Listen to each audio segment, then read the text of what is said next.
राजीव के घर वालों को शीना लेकिन जरा भी पसंद नहीं आती, पर उनकी अपने बेटे के आगे जरा भी नहीं चलती। अब राजीव की शादी शीना से जैसे तैसे हो ही जाती है। लोग शीना को देख अजीब अजीब बातें कर रहे होते हैं। शीना को बड़ी बेइज्जती महसूस होने लगती है, पर वो चुपचाप सब सुन रही होती है।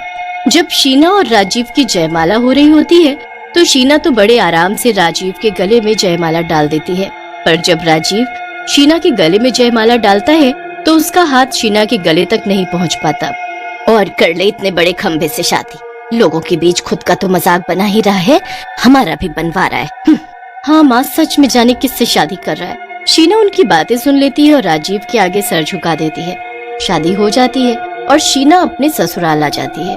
अब उसको वहाँ काफी बातें सुननी पड़ती हैं और काफी कठिनाइयों का सामना भी करना पड़ता है। शीना जिस पलंग पर सोती है वो उसके हिसाब से बहुत छोटा होता है। शीना पूरी रात वहाँ सो नहीं पाती। उसके बाद जब मुंह दिखाई के लिए अगले दिन औरतें आती हैं तो हर कोई शीना को देख कुछ न कुछ बोलने लगती है। शीना बाद में कमरे में जाकर खूब रोती है। जब राजीव घर आता है तो वो राजीव के सामने भी रोते रोते सारी बात बताने लगती है। अरे बोलने दो जिसे जो बोलना है। मेरे लिए तुम सबसे स्पेशल हो बस, और तुम मेरे अलावा किसी की बातों पर ध्यान मत दिया करो। बस इसी बात से तो मैं खुश हूँ कि तुम इतने अच्छे हो। पूरी दुनिया में मेरे माँ बाप के बाद एक तुम ही हो जिसे मेरे इतना लंबा होने से कोई फर्क नहीं पड़ता। हाँ, और मुझे कभी फर्क पड़ेगा भी नहीं। दोनों हंसी खुशी रह रहे होते हैं, पर उसके सास ससुर और ननद ने उसका जीना हराम कर रखा होता है और हर दिन उसको इतना बेइज्जत करते थे कि बस वो कैसे भी उनके बेटे को छोड़ते। शीना के बर्थडे पर उसके लिए एक हवन रखते हैं। उसी हवन के जरिए उनका शीना को मार डालने का प्लान होता है। हवन के बाद जो हवन की आग होती है वो उसकी सास शीना को अपने कमरे में रखने को कहती है। इसे अपने कमरे में ही रख ले, उससे तेरे कमरे की अच्छे से शुद्धि हो जाएगी। ठीक है सासू माँ। बस शीना उस हवन की आग को अपने कमरे में रख लेती है और फिर वो बाथरूम चली जाती है। बाथरूम उसके कमरे के अंदर ही होता है।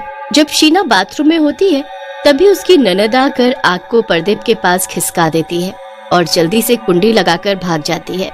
जब शीना बाथरूम से बाहर निकलती है तो पूरे कमरे में आग ही आग फैली होती है। वो मदद के लिए चिल्लाने लगती है, पर उसे बचाने कोई नहीं आता। बचाओ बचाओ, अरे कोई मुझे बचाओ। जलने दो इसे, इसकी वजह से हमारी कितनी बेइज्जती होती है। नहीं माँ, नहीं दीदी, ऐसा मत बोलो, मुझे बचा लो। आग बुरी तरह फैल जाती है और उसमें शीना जलकर मर जाती है। शीना के मरने के बाद वो एक चुड़ैल में बदल जाती है और अपने ही घर में भटकने लगती है। चुड़ैल बनकर शीना सबको परेशान करना शुरू कर देती है।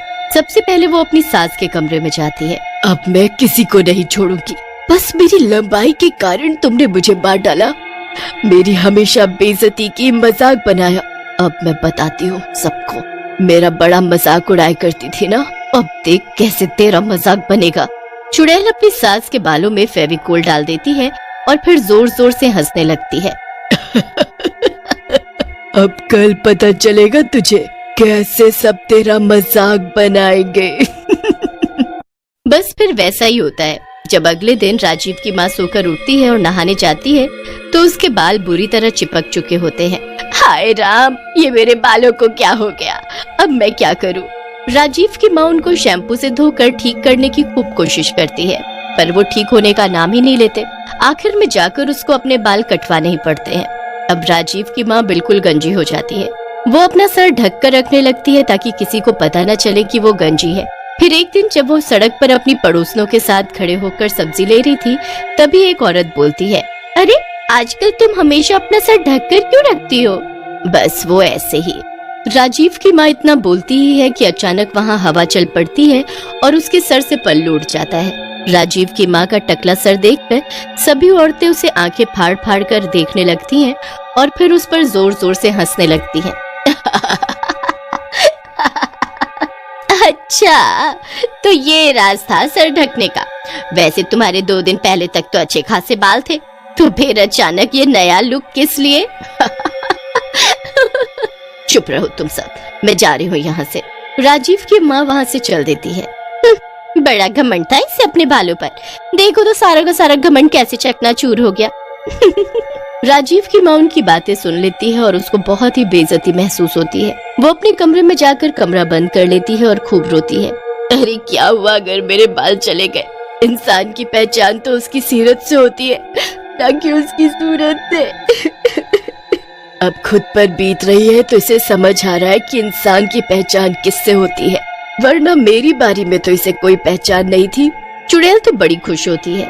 अब एक रात उसकी ननद शीशे के आगे खड़ी फेस पैक लगा रही होती है। अब तो मैं और सुंदर हो जाऊंगी। वैसे कुछ भी कहो, पर मुझसे सुंदर पूरे खानदान में कोई नहीं होगी।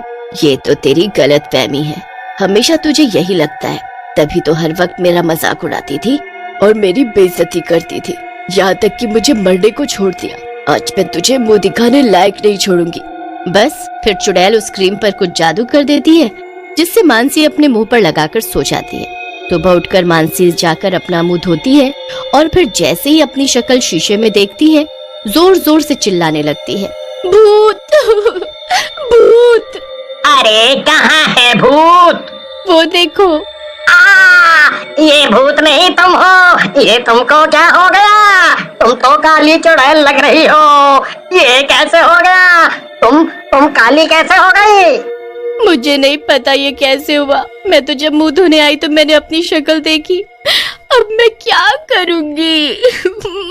कैसे सबको अपनी शक्ल दिखाऊंगी? मानसी बहुत रोती है। उसका घर से निकलना मुश्किल हो जाता है। इतने दिनों तक वो घर से ही नहीं निकलती। चुड़ैल ये सब देख बड़ी खुश होती है। उसका बदला कहीं न कहीं पूरा हो रहा होता है। फिर एक दिन की बात है, जब चुड़ैल अपने ससुर से बदला लेने आती है और उनको छज्जे से नीचे धक्का दे देती है। उसके ससुर के सर में चोट आ जाती है। उनके इलाज में राजीव के सारे पैसे लग जाते हैं और ज्यादा छुट्टियां करने की वजह से उसकी नौकरी भी चली जाती है। एक दिन राजीव बेचारा अकेले बैठकर खूब रोता है। उसको ऐसे देखकर चुड़ैल से रहा नहीं जाता और वो उसके सामने आकर खड़ी हो जाती है। पहले तो राजीव उसे देखकर बहुत डर जाता है, पर फिर जब वो चुड़ैल उसे बताती है कि वो उसकी मरी हुई पत्नी है, तब जाकर राजीव शांत होता है। ये सब मेरी वजह से हुआ है। मेरी वजह से तुम्हारे घर वालों का ये हाल हुआ है। ये लोग हमेशा मेरे लंबे होने का मजाक बनाते थे, मुझे हर दिन बेइज्जत करते थे। पर चलो यहाँ तक जो हुआ वो हुआ, पर इन्होंने तो मुझे मार ही डाला। तुमको याद है वो आग जिसमें मैं जलकर मर गई थी?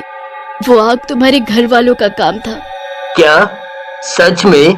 हाँ, मैं सच बोल रही हूँ। राजीव की आवाज सुनकर सब अंदर आते हैं। राजीव और चुड़ैल को देख वो घबरा जाते हैं। ये चुड़ैल तुम्हारी बहू शीना है, जिसे तुम सब ने मार डाला। ये सब जो तुम्हारे साथ हुआ है ना, ये सब इसने ही तुमसे बदला लिया है और मैं भी आज उसका शिकार बन गया। वो तो ये खुद जल गई थी। तुम सब कितने गंदे हो जो ऐसी मासूम लड़की के साथ ऐसा किया, वो भी बस उसकी लंबाई की वजह से। अब तुम सब ऐसे ही रहो, यही तुम्हारी सजा है। हाँ, यही सजा है तुम्हारी। राजीव और चुड़ैल वहाँ से चले जाते हैं। उसके घर वाले बहुत हाथ पैर जोड़ते हैं, पर दोनों में से कोई उनको पलट कर भी नहीं देखता। राजीव जिंदगी भर उनसे दूर अकेले रहता है और कभी दूसरी शादी नहीं करता।